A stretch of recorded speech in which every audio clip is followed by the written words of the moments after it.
Alors la construction de la deuxième figure de la feuille. Donc ici on voit plusieurs triangles, des triangles isocèles, rectangles et équilatéraux.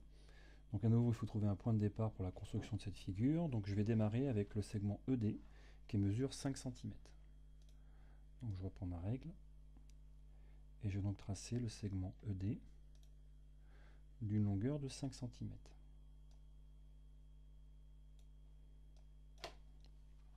Donc je marque mes points.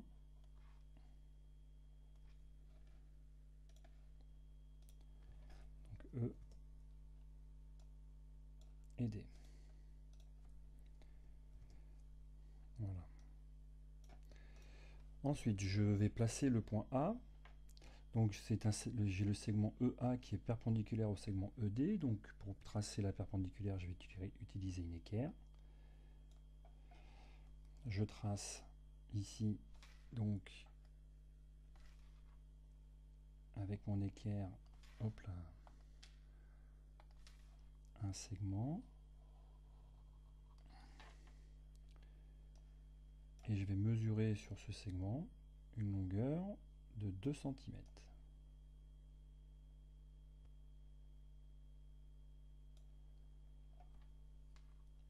Donc le point A va se trouver 2 cm, c'est ici, hop là, 2 cm. Donc voilà pour le point A. Et donc je vais positionner le point A. Voilà. Tac. Et donc mon point A est ici. Et je marque l'angle droit. Ensuite, je vais placer, donc j'ai un triangle, ça c'est mon triangle rectangle que je peux construire du coup. Je vais donc tracer le segment AD et j'obtiens donc mon triangle rectangle AED. Voilà.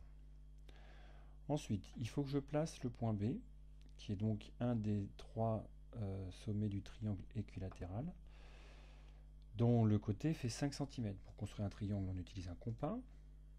Donc je vais reporter une longueur de 5 cm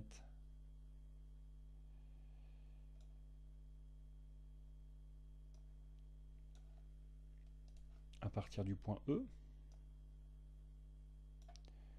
Je fais de même à partir du point D.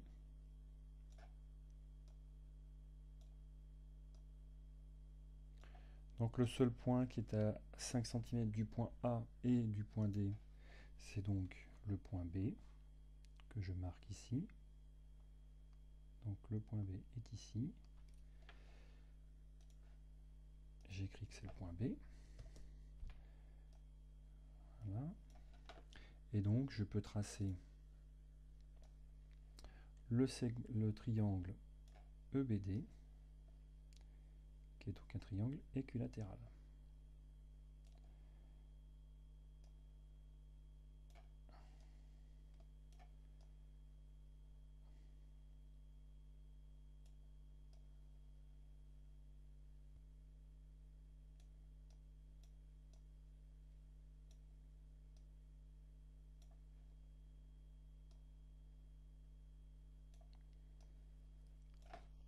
Et je code ma figure.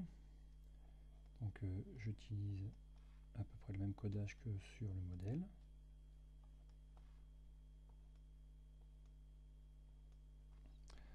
Voilà pour le triangle EBD. J'ai ensuite le triangle ADC à tracer, qui est donc un triangle isocèle. Alors, je vois que je peux donc utiliser le compas pour repérer la position du point C, qui va donc être à 5 cm du point D. Et je vois aussi que le segment EC est perpendiculaire au segment BD. Alors, il y a deux possibilités. Ou bien on utilise d'abord l'équerre pour ensuite tracer la perpendiculaire à BD et avec le compas marquer le point C sur cette droite, ou bien faire d'abord le marquage au compas, puis tracer la droite perpendiculaire. Il n'y a pas d'importance. Donc, ce que je vais faire moi, c'est que je vais utiliser hop là, je vais utiliser le compas puisque c'est le premier qui est venu. Allez, c'est parti.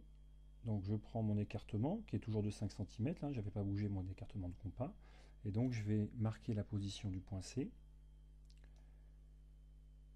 voilà, qui est donc quelque part sur cet arc de cercle.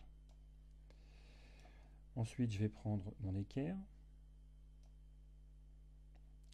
et je vais donc utiliser mon équerre pour former un angle droit sur BD.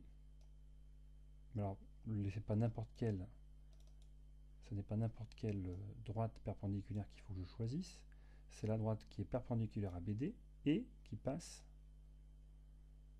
par le point E. Donc ce sera celle-ci.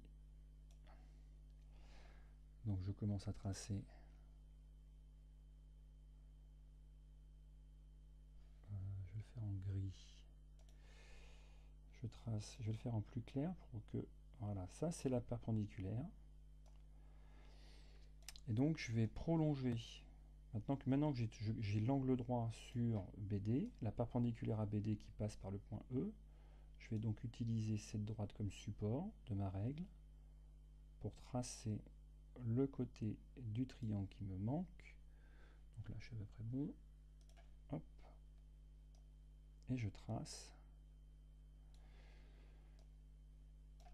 J'obtiens donc ici le point C. Hop, je vais plutôt le noter avec ça. Ça sera plus propre. Le point C. Je peux coder ma figure en indiquant ici mon angle droit.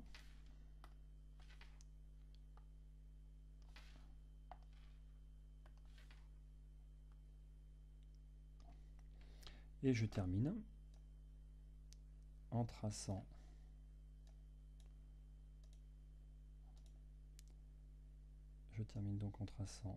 le segment DC